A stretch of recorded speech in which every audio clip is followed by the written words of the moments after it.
Have you ever wondered how many electrical devices your home's power system can handle? Nowadays, we rely on gadgets and electronics more than ever before. Imagine the excitement of equipping your home with a range of high-power devices that bring comfort, convenience, and joy into your life. For example, air conditioner, electric clothes dryer, induction cooker, electric oven, and many others. But here's the catch: while our demand for power keeps increasing, our electrical wiring circuits and overload protectors, the main circuit breaker, may have been left behind without any upgrades. And on top of that, we tend to plug in more and more devices, as long as there's an available socket outlet. But is it really that simple? Are we pushing our power limits without any consequences? So, get ready to uncover the answer. In today's video, we will be exploring how many electrical appliances your home's power system can handle simultaneously. To illustrate this, we'll take a typical household as an example and showcase the common appliances you'd find.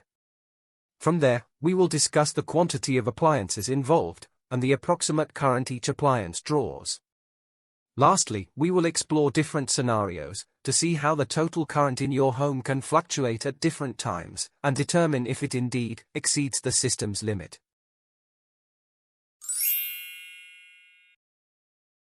If you enjoy the content, please don't forget to hit the like button, subscribe to the channel, and turn on the notification bell so you never miss any update.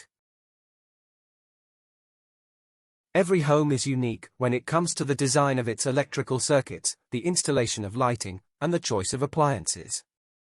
It's nearly impossible to find two homes with exactly the same setup. Therefore, today, we will be considering those relatively common circuit designs and widely used appliances as a reference. Let's take a closer look at a typical two-bedroom apartment with a floor area of around 100 square meters. In this home, we have a range of appliances, including 16 LED downlights, 5 ceiling fans, 4 air conditioning units, 2 instant water heaters, 1 refrigerator, 1 washing machine, and 1 induction cooker.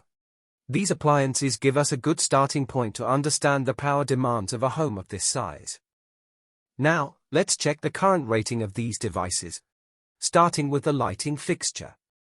Considering the power system voltage is 230 volts, and a typical LED downlight consumes around 10 to 20 watts.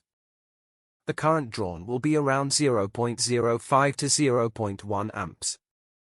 However, it's important to note that voltage levels can vary between countries. For instance, in some countries, the system voltage is set at 110 volts. In such cases, the current drawn by LED downlights of similar power and illumination would roughly double, ranging from approximately 0.1 to 0.2 amperes. To avoid confusion and simplify our discussion today, we will assume the system voltage is at 230 volts according to the standard used in the UK. Moving on to ceiling fans, they typically require around 0.4 amps, while air conditioners of 1 horsepower generally draw 5 amps of current. Instant water heaters require the highest current of approximately 15 amps. Next up, a medium-sized refrigerator draw 1 amp, while an average-sized washing machine needs 2.5 amps of current. As for kitchen appliances, such as a single-coil induction cookers, generally draw around 12 amps of current.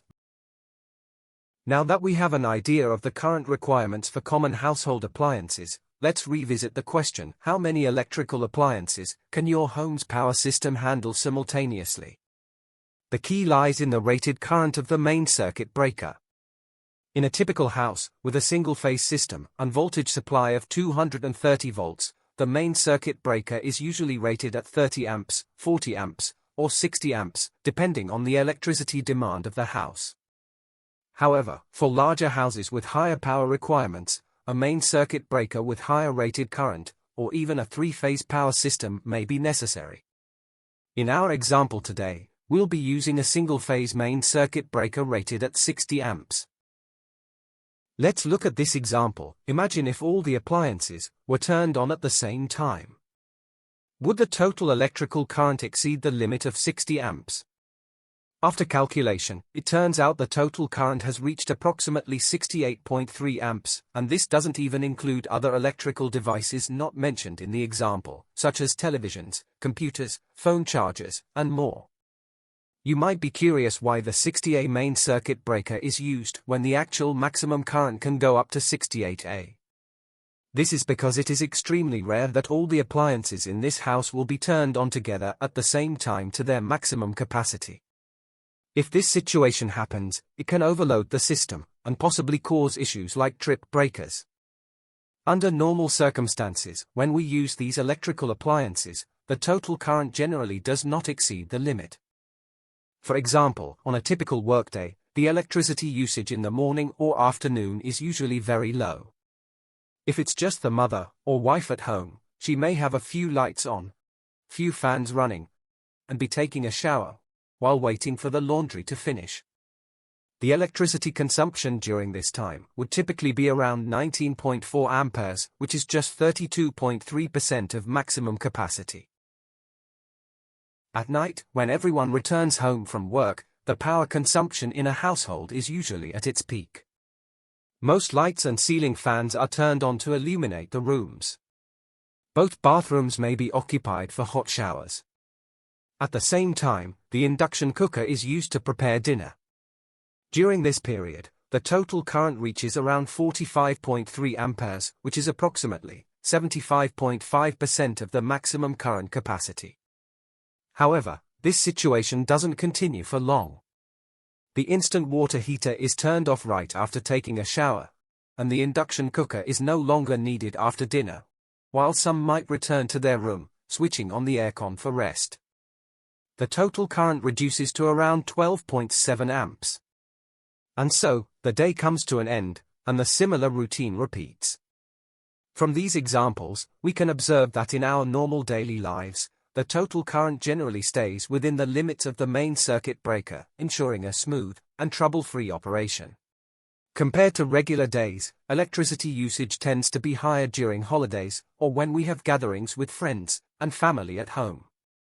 Imagine this scenario: during festival, the air conditioners in the living room might be switched on for everyone's comfort. Concurrently, there may be two people taking hot showers. When gatherings, it's also common to prepare delicious meals, and induction cookers is used to prepare food. We can see the total current spikes up to 55.3 amps, which is 92.2% of total capacity. At this moment, adding more devices to our home circuit can easily result in total current exceeding the limit that the main circuit breaker can handle. For example, decorative lighting, gaming console, loudspeaker, movie projector are often added to create a festive atmosphere. Additionally, the number of laptops and phone chargers tends to increase with the number of people. Consequently, the total current can easily surpasses the capacity of the main circuit breaker at 60 amps and may lead to potential electrical issues such as trip breakers. In summary, by looking at these examples, we can see how the total current in our homes can vary in different situations. Regular usage of electrical appliances that are originally installed in our homes, it usually does not pose any problems. However, with advancements in technology, many people are now adding more and more appliances to their house, such as electric oven, clothes dryer, powerful speaker, water filter with hot and cold water, and many others. Moreover, during festive seasons, electricity usage usually spikes up to its peak. Without upgrading our wiring and main circuit breaker, these factors can easily lead to overloading and cause the main circuit breaker to trip.